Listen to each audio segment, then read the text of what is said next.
Tu veux réussir tes études en informatique et je ne sais pas comment t'y prendre.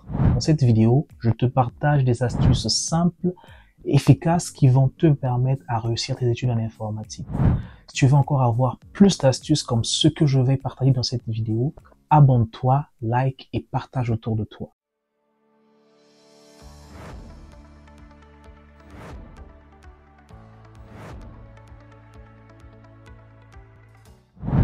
L'informatique est un très bon domaine dans lequel on peut évoluer. Et surtout, lorsque vous aimez ça, c'est très passionnant. Si tu veux réussir ton programme en informatique, il faut d'abord que tu puisses prendre le temps de bien sélectionner ton programme.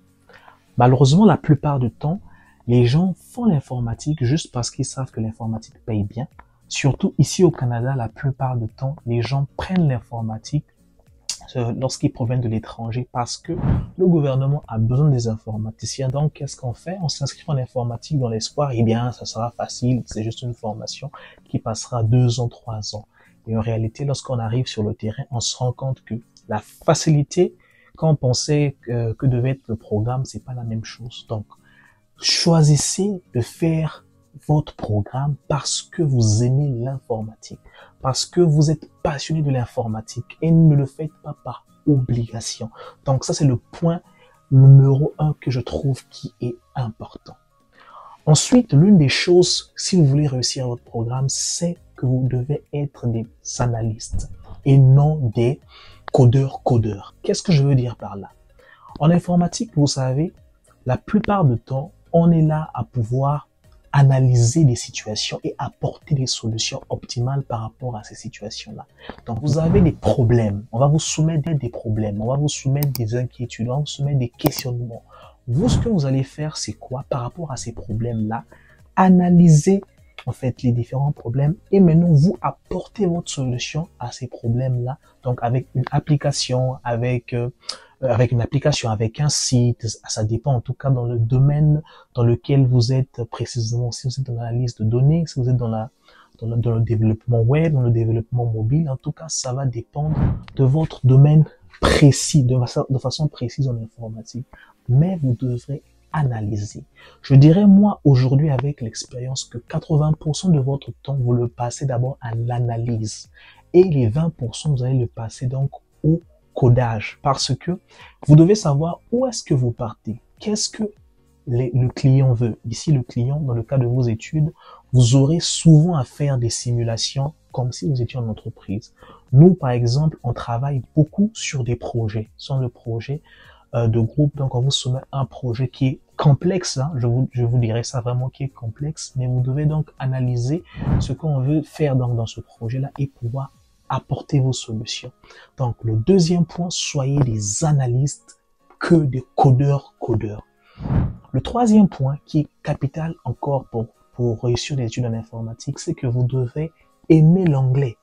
Je ne comprends pas ces genres d'informaticiens qui veulent faire l'informatique, mais qui ne s'intéressent pas à l'anglais. Comment vous pouvez faire ça? Parce qu'il faut savoir que les langages de programmation que nous utilisons, la majorité, la plupart, eh bien, fondamentalement, c'est écrit en anglais, c'est de l'anglais en réalité. Mais quand vous comprenez l'anglais, vous avez la facilité de mieux comprendre en fait les différentes syntaxes, comment est-ce que utiliser par exemple une boucle, comment ça fonctionne.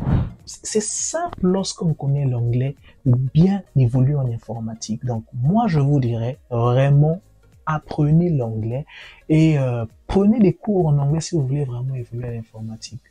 Aujourd'hui, la plupart des ouvrages, des grands travaux, eh bien, c'est publié en anglais. Si vous voulez donc avoir accès à ces données-là, vous ne maîtrisez pas l'anglais.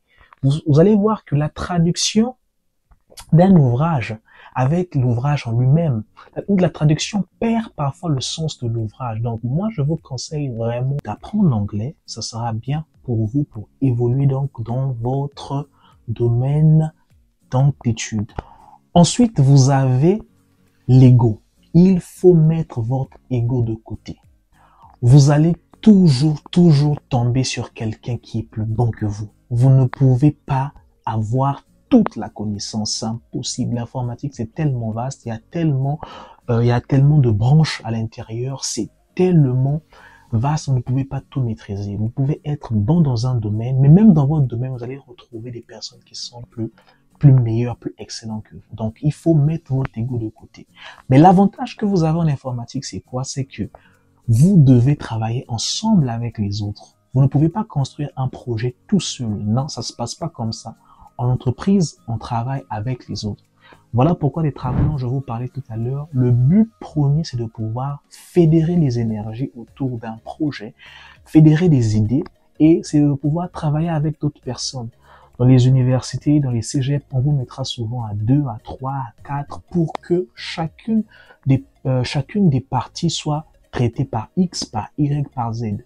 Mais vous allez d'un point de vue général. Vous avez un problème, comme je dis, vous l'analysez ensemble, vous discutez, vous prenez des éléments essentiels et là maintenant, après avoir fait ça, vous partagez les tâches et vous évoluez en utilisant donc les outils de partage par rapport donc à votre projet. Et là, c'est comme ça que vous arrivez finalement à travailler ensemble avec les autres. Mais si vous êtes concentré uniquement sur vous-même, vous ne pouvez pas y arriver, vous ne pouvez pas travailler avec les autres, vous n'allez rien faire.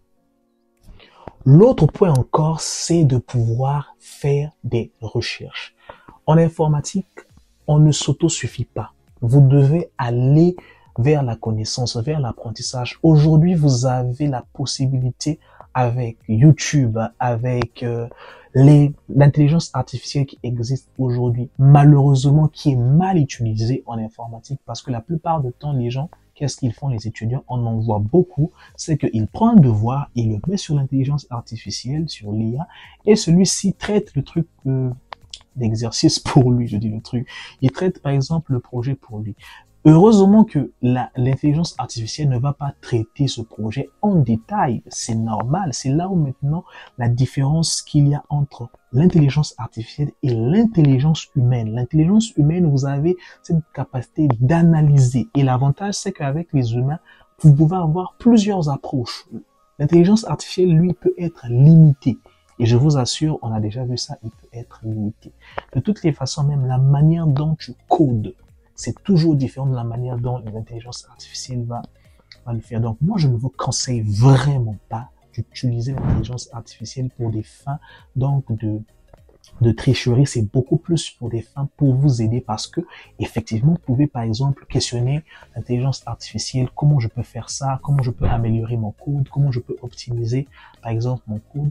Mais c'est lorsque vous avez compris comment marche votre code, vous le soumettez et qu'il l'optimise, vous pouvez facilement comprendre comment est-ce qu'il a optimisé votre code pour pouvoir le réadapter. Mais dire qu'il fasse votre code pour vous, ça n'a pas de sens. Vous avez également des ouvrages, vous avez des sites internet. Allez-y sur YouTube. Il y a des très belles chaînes YouTube, comme Jason Champagne, qui est un très bon informatique. Allez-y, regardez en fait ce qui peut être intéressant pour vous et formez-vous. Allez-y auprès des professeurs, posez vos questions, documentez-vous. Ici au Canada, vous avez la possibilité d'avoir accès à des bibliothèques. Allez-y. Commandez des livres, prenez des livres, lisez chez vous. C'est important de se documenter et d'avoir donc l'interaction avec plusieurs autres, que ce soit des autres contenus. Donc ça, c'est important. Enfin, vous avez aussi un point qui est capital, c'est celui de coder. Vous pouvez faire l'informatique, mais si vous êtes spécialisé en programmation, que ce soit programmation, quelle que soit la programmation que vous faites, si vous ne savez pas coder, là, c'est un véritable problème parce que le code, c'est vous qui l'écrivez.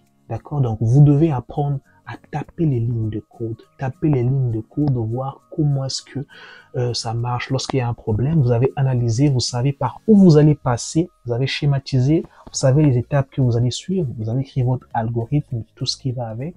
Là, vous devez passer à l'implémentation. Vous êtes là, vous codez. Donc, apprendre à coder, c'est très bien.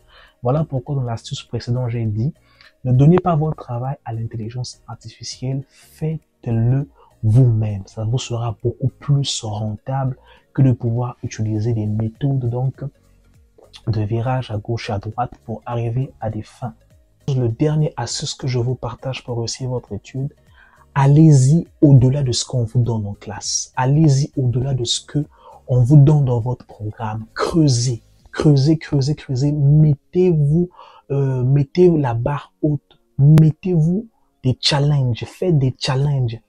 Lorsque vous travaillez en classe, par exemple, tel que là, je peux avoir un projet en informatique qu'on me donne à faire en groupe en classe, mais en parallèle, j'ai encore un autre projet personnel que je fais.